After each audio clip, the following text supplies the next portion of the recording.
Welcome to The Explainer. So, when we think about AI in healthcare, what comes to mind? Probably analyzing mountains of data, right?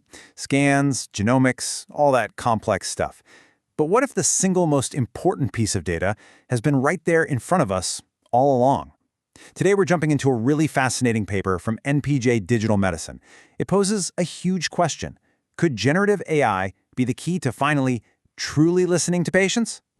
You see the headlines everywhere, right? Billions of dollars are pouring into AI for diagnostics, for operations, for finding new drugs, and these things are amazing. They can spot patterns in 1 million clinical scans, no problem. But this paper we're looking at today asks a really important question. While we were so busy teaching AI to read all our data, did we forget to teach it how to understand our stories? Because the patient's own voice, their actual lived experience, well, that's kind of been left in the dust in this whole data revolution. Okay, so to really get why this is such a big deal, we've got to look at how things are done right now. The current system for getting a patient's perspective is based on something called patient-reported outcomes, or PROs for short. And look, they're considered the gold standard, but, and this is a big but, they have some major limitations. Limitations that have honestly been holding back truly personal care for a very long time. So get this, for more than 70 years, the main tool we've used has been questionnaires and scales. Just let that sink in for a second.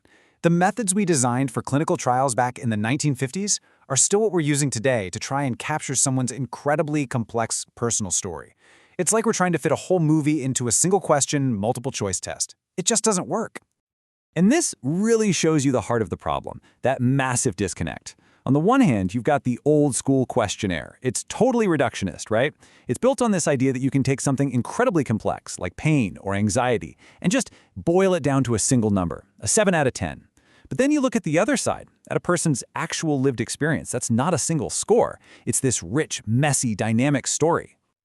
There's this quote from the psychiatrist German Berrios that just nails it. He basically asks, how much do we lose when we try to translate a personal experience into a scaled score?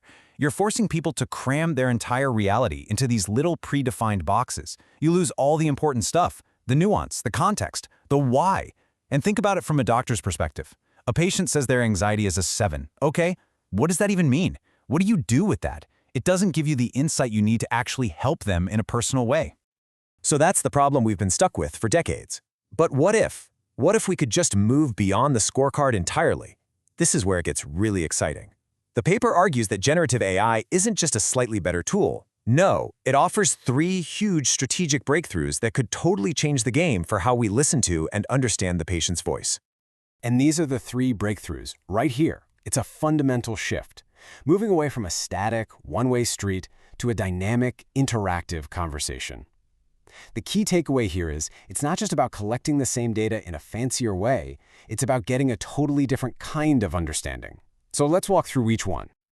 All right, first up, we go from static forms to dynamic conversations. So just picture this. Instead of a boring online form, you're talking to an AI agent. But this isn't just a dumb chatbot reading a script. It actually listens to what you're saying and adapts. It asks intelligent follow-up questions right there in the moment.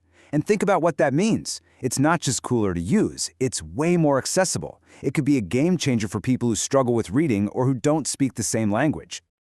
Okay, number 2, we're moving from scores to summaries. This is huge. Instead of the doctor just seeing a 7 out of 10, they get a rich, meaningful summary written by an LLM. The AI has actually gone through the entire conversation, analyzed the patient's own words, and pulled out the key themes. Suddenly, that 7 has context, it has a story, and it becomes something a doctor can actually use to make better decisions. And the third big breakthrough, and this one is a really profound shift, is moving from reductionism to a genuinely holistic view. So think about it. Instead of a doctor using a rigid, top-down checklist for something like depression, the AI builds a picture from the bottom up. It synthesizes the patient's own story to show how all the pieces fit together: the fatigue, the numbness, the social isolation. It creates an impression that comes directly from the patient's words. It's almost like capturing a skilled clinician's intuition, but in a way that's systematic and can be used at scale. So at this point, this all sounds pretty incredible, almost like science fiction, and the potential is massive. But, and you knew there was a but coming, we have to pump the brakes a little and get realistic. The journey from a cool concept in a paper to a tool that doctors actually trust and use every day, well, that road is filled with some pretty major hurdles. And that's the million-dollar question, isn't it? The technology is here, but is it actually ready for the clinic? The paper is very clear on this. The single biggest roadblock right now is the total lack of a solid validation framework. We just haven't figured out how to prove that these AI tools are safe, that they're reliable, and that they're ready for real patients. See, the old questionnaires, for all their flaws, were built on decades of solid science. We knew how to test them. But LLMs are different. They're kind of like black boxes, and they're probabilistic, which is a fancy way of saying they don't always give you the same answer twice. So we need a whole new science of validation. We have to figure out, are different AI models consistent with each other? Are the summaries they create actually true to what the patient said? And maybe most importantly, we need to be constantly auditing them for hidden biases to make sure they're fair for everyone. And it's not just about validation. There's a whole list of other tough nuts to crack. You've probably heard about AI hallucinations, right? Where the model literally just makes stuff up. Can't have that in healthcare. Then there are the huge ethical questions around data security and patient privacy. And on a super practical level, how do you cram another new tool into a doctor's already packed day and get them to actually trust it? None of these are easy fixes. Okay, so let's pull all this together. On one hand, you have this absolutely incredible opportunity. On the other, you have these very real, very difficult challenges. And what the paper concludes is that this leaves leaders in healthcare and the life sciences at a crossroads. They're facing a major strategic choice, with two very different paths they can take. Path number one is to refine. Think of this as the safe evolutionary step. You don't throw out the old system, you just use AI to make it better. So you keep your questionnaires, but maybe an AI chatbot administers them to make it more interactive. And you add an AI summary on top of the old score. It's pragmatic. Then you have path number two, redefine. This is the big disruptive leap. This path says, let's get rid of questionnaires altogether. Let's start from scratch with open-ended conversations and build a system that is designed from the ground up around natural human language. And really, that's the big question this paper leaves on the table for all of us. This isn't just a simple choice about which new software to buy. It's a fundamental, strategic decision about what we value. How important is the authentic, messy, human voice of the patient to the future of healthcare?